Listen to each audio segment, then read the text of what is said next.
Iran America के बीच युद्ध रुक गया है। ये अब तक की सबसे बड़ी खबर है पूरी दुनिया के लिए और भारत के लिहाज से कैसे बड़ी खबर है आपको बता देता हूं। फरवरी से शुरू हुई अमेरिका और ईरान की जंग अब खत्म होने वाली है। ऐलान हो गया है। अमेरिका और ईरान रविवार को जंग खत्म करने के लिए शांति समझौते पर राजी हो गए हैं। दो मुल्क जो एक दूसरे के खून के प्यासे नजर आ रहे थे, दो ताकतें जिनके बीच दुश्मनी अपने चरम पर पहुंच चुकी थी, दो देशों के बम, गोली और बारूद की गूंज से पूरी दुनिया दहल उठी थी। जिस जंग ने पूरी दुनिया की अर्थव्यवस्था को हिलाकर रख दिया, जिस टकराव ने तेल के बाजार से लेकर शेयर मार्केट तक भूचाल ला दिया, जहां हर गुजरते दिन के साथ बारूद की गंध और गहरी होती जा रही थी, जहां मिसाइलों की गर्जना और बमों की बरसात ने पूरी दुनिया की धड़कनें बढ़ा दी थी, उस धधकती धरती पर अब जंग की लपटें थमने वाली हैं। मतलब दुनिया में छिड़ी सबसे बड़ी जंग अब खत्म होने वाली है।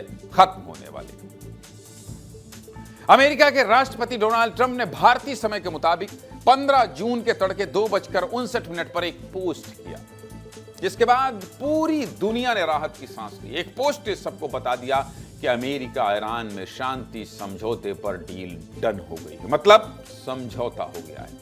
अपने पोस्ट में अमेरिकी राष्ट्रपति डोनाल्ड ट्रंप ने लिखा कि ईरान के साथ समझौता पूरा हो गया। सबसे जरूरी बात जिससे पूरी दुनिया परेशान है, ट्रंप ने कहा कि इस समझौते के तहत हॉर्मुज स्ट्रेट को फिर से खोल दिया जाएगा।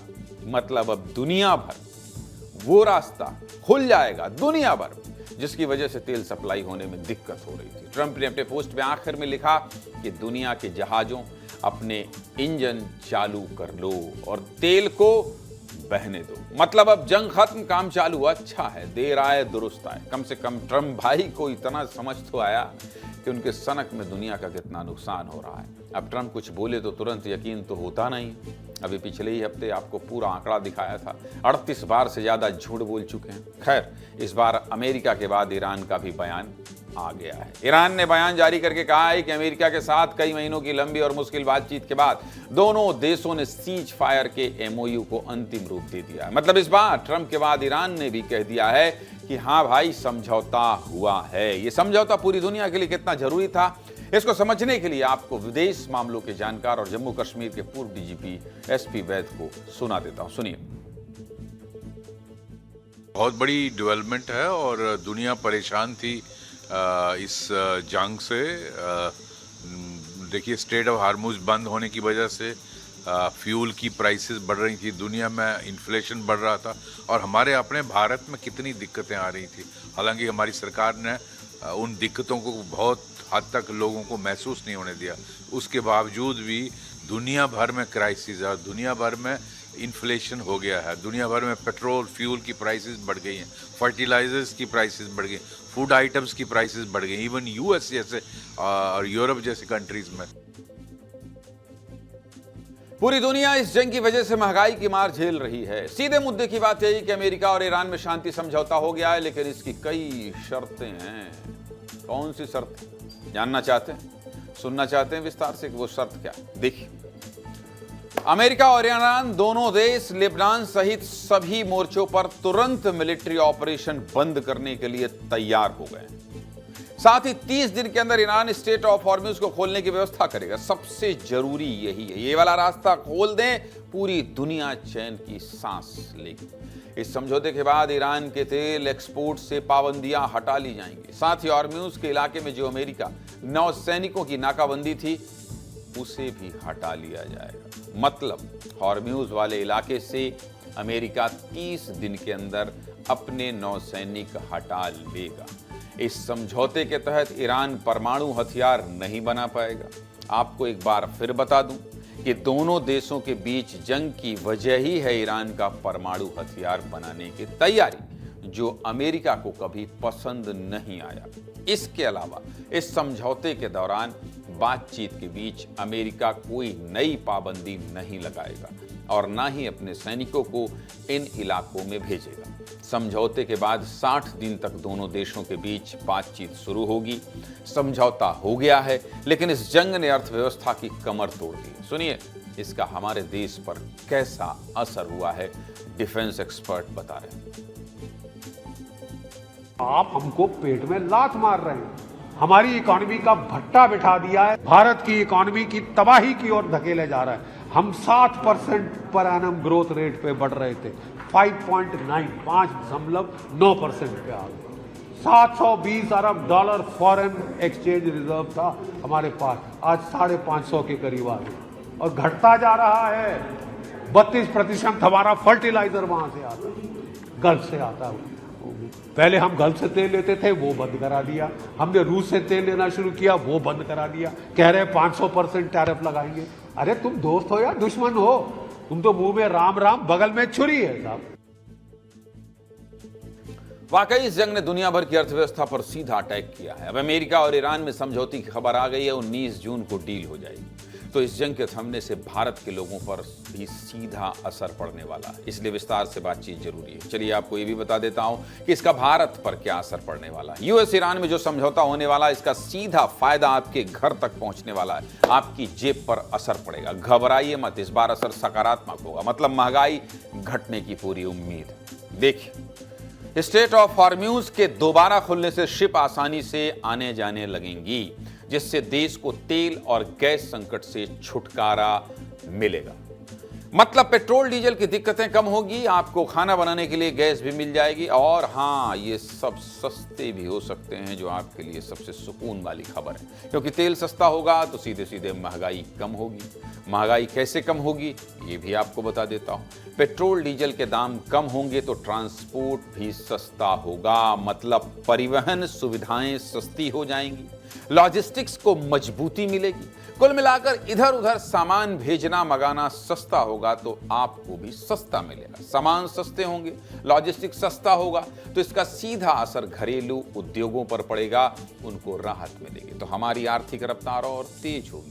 पश्चिम एशिया या खाड़ी देशों में 9 से 10 लाख भारतीय रहते हैं। इस जंग की चपेट में हाल के दिनों में कुछ भारतीय भी आए हैं। अगर जंग थमता है तो खाड़ी देशों में रहने वाले भारतीयों के जान माल को भी कोई नुकसान नहीं होगा।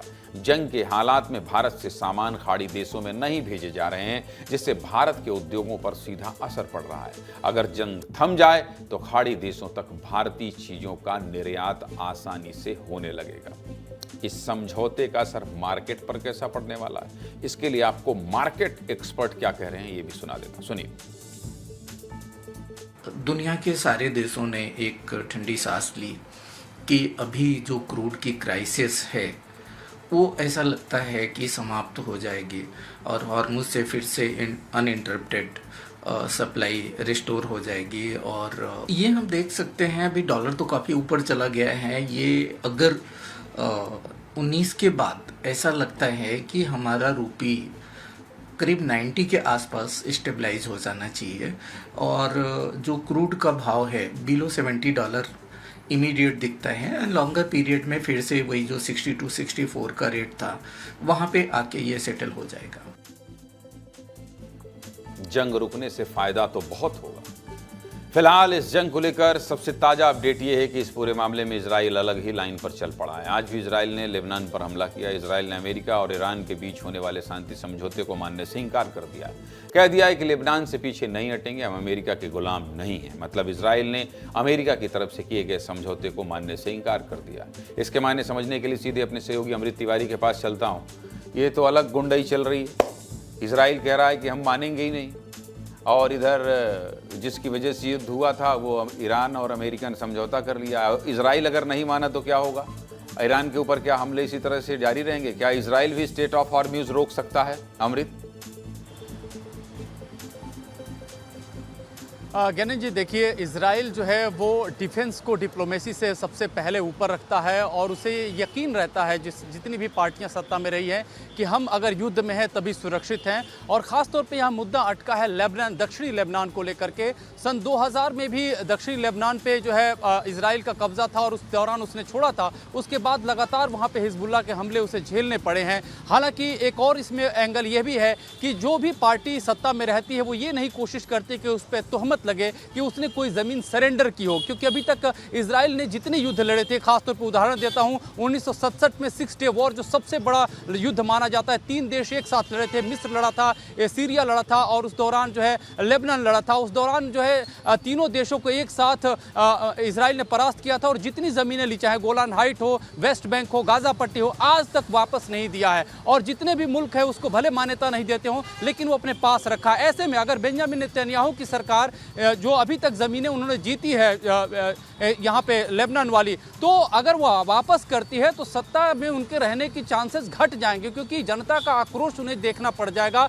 पार्टियां जो है उनकी विपक्षी पार्टियां उनके ऊपर जो है हावी हो जाएंगी। तो यहाँ पे एक सुरक्षा तो है ही, सत्ता पक्ष को अपनी राजनीति भी बचानी है, लिहाजा यही वजह है कि वो लगातार इस चीज़ का, वो पहले भी जब समझौते हो रहे थे तो उन्होंने विरोध किया था और जा करके उन्होंने बम गिरा दिए थे। इस बार भी जो है इजराइल ने इसी के मद्देनजर इन दोनों कारणों से फिर से जो है इससे अपने आप को बाइकआउट करने की कोशिश की है। स्टेट ऑफ हॉर्म्यूज का मामला बताइए अमरीश जी। स्टेट ऑफ हॉर्म्यूज क्या अमेरिका के डर से, अमेरिका के हमले से अभी तक तो बंद था, जिसका असर दुनिया में पड़ रहा था। क्या इजराइल में ये क्षमता है कि तेल सप्लाई को वो रोक देगा?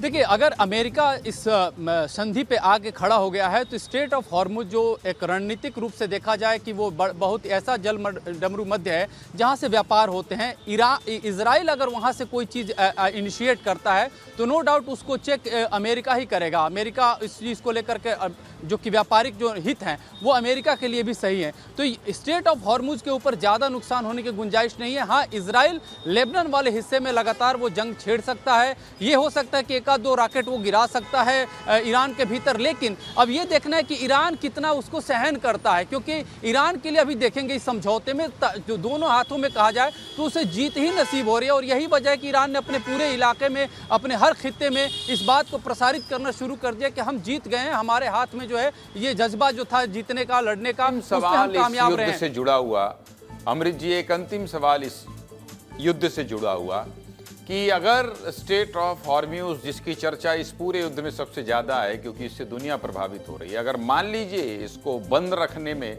इजराइल कुछ एक्शन लेता है तो क्या अमेरिका इजराइल के खिलाफ ईरान के समर्थन में भी आ सकता है? क्या इसकी भी संभावना है?